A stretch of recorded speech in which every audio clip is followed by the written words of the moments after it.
Hi viewers, welcome to சிட்டிஐ சமையல். இன்றைக்கி vegetable dosa, sambar, chutney தான் பண்ண போகிறோம். வாங்க வீடியோக்குள்ளே போகலாம். அதுக்கு முன்னாடி சிட்டிஐ சமையலை சப்ஸ்கிரைப் பண்ணாதவங்க சப்ஸ்கிரைப் பண்ணிக்கோங்க. சாம்பார் பண்ணிடலாம். 100 துவரம்பருப்பை க்ளீன் பண்ணி எடுத்துருக்கேன். பெரிய சைஸ் வெங்காயம் 1 கட் பண்ணது, 2 பச்சை மிளகா, ஒரு பெரிய சைஸ் தக்காளி கட் பண்ணது, பூண்டு ஒரு 3 பல் எடுத்துருக்கேன். இதை பருப்போடு சேர்த்துடலாம்.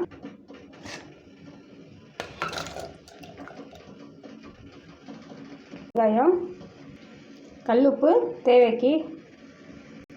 இப்போ மூடி போட்டு குக்கரை அடுப்பில் வச்சு ஒரு 3 விசில் விட்டு எடுத்துடலாம். குக்கரில் 3 விசில் விட்டு எடுத்துருக்கோம். பருப்பை நல்லா மசிச்சுக்கோங்க. 1 ஸ்பூன் சாம்பார் தூளை தண்ணியில் கரைச்சி விட்ருக்கேன். தேவைக்கு தண்ணி சேர்த்தாச்சு. உப்பு காரம் கரெக்டாக இருக்கான்னு பார்த்துக்கோங்க. அடுப்பில் வச்சு நல்லா கொதி வந்ததும் ஆஃப் பண்ணிடலாம். சாம்பார் நல்லா கொதி வந்துருச்சு.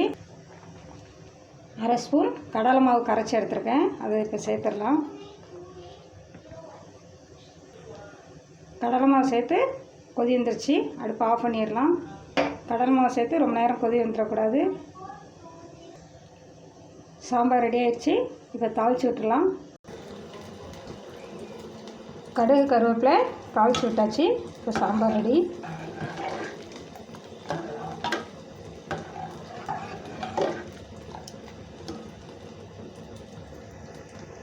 தேங்காய் சட்னி பண்ணிடலாம். தேங்காய் கால்முறி, 2 ஸ்பூன் பொட்டுக்கடலை, ஒரு பச்சை மிளகா, 2 பூண்டு பல், கொஞ்சமாக கல்லுப்பு.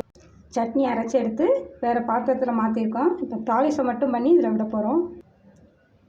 தாளிசம் பண்ணியாச்சு. கடுகு கருவேப்பிலை சின்ன வெங்காயம் தாளிசம் பண்ணி விட்டுருக்கேன். சட்னி ரெடி. மசாலா பண்ணிடலாம். 150 கேரட், 150 பீன்ஸ், பெரிய வெங்காயம் 1 கட் பண்ணி எடுத்துருக்கேன். கடாயை அடுப்பில் வச்சு 1 ஸ்பூன் செக்கு நல்லெண்ணெய், எண்ணெய் சூடாகிடுச்சு. 1 ஸ்பூன் ஜீரகம்,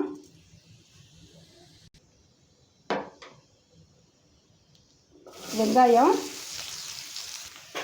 கருவேப்பிலை,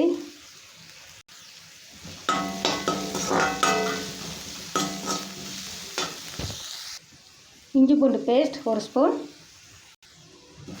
பச்சை வாசனை போகிற வரை நல்லா வதக்கிடலாம். கேரட் பீன்ஸ் சேர்த்துடலாம்.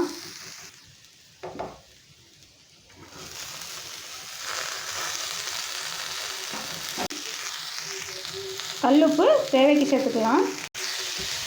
கேரட் பீன்ஸ் சேர்த்து நல்லா வதக்கிடலாம். கேரட் பீன்ஸ் நல்லா வதக்கியாச்சு. இப்போ மசாலா சேர்த்துடலாம். வத்தல் பொடி 1/4 ஸ்பூன், கரம் மசாலா 1 ஸ்பூன், மல்லித்தூள் 1/2 ஸ்பூன், மஞ்சள்தூள் 1/4 ஸ்பூன். நல்லா கலந்து விட்டுடலாம். லைட்டாக தண்ணி தெளிச்சிடலாம். தண்ணி ரொம்ப வேண்டாம், லைட்டாக தெளித்து காயை மூடி போட்டு 2 நிமிஷம் வேக விட்டுடலாம். தண்ணி லைட்டாக தெளித்து கிளறி விட்டுருக்கேன். இப்போ மூடி போட்டு வேக விட்டுடலாம். மூடி போட்டு வேக விட்டுடலாம். காய் ரொம்ப நேரம் வேக வேண்டாம். மசாலா வடை போகிற வரை காய் மூடி வச்சுருந்தா போதும். காய் 3/4 பதத்துக்கு இருந்தால் கரெக்டாக இருக்கும்.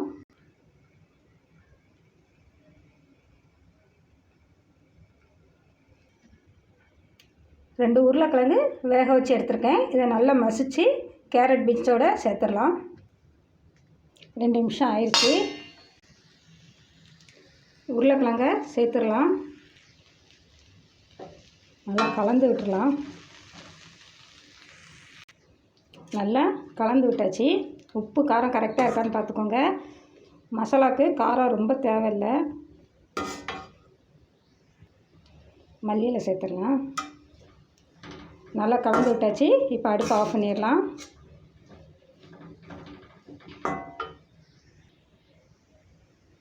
மசாலா ரெடி ஆகிடுச்சு.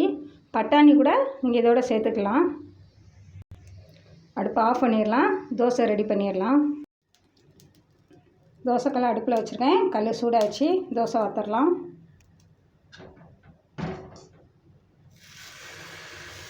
இந்தமாரி நைஸாக விட்டுக்கோங்க.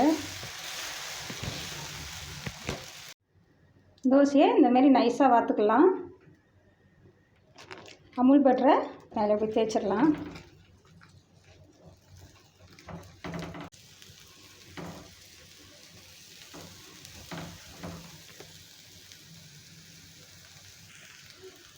மசாலா சேர்த்துடலாம்.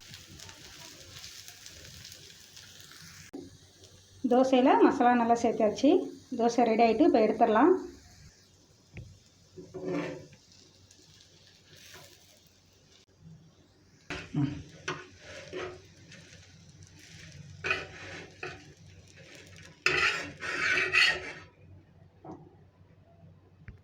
தோசை ரெடி ஆகிடுச்சு. Vegetable dosa ready.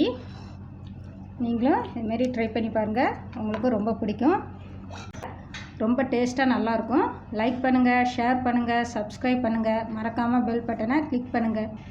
பனைமரம் வளர்ப்போம், நிலத்தடி நீரை பெருக்குவோம்.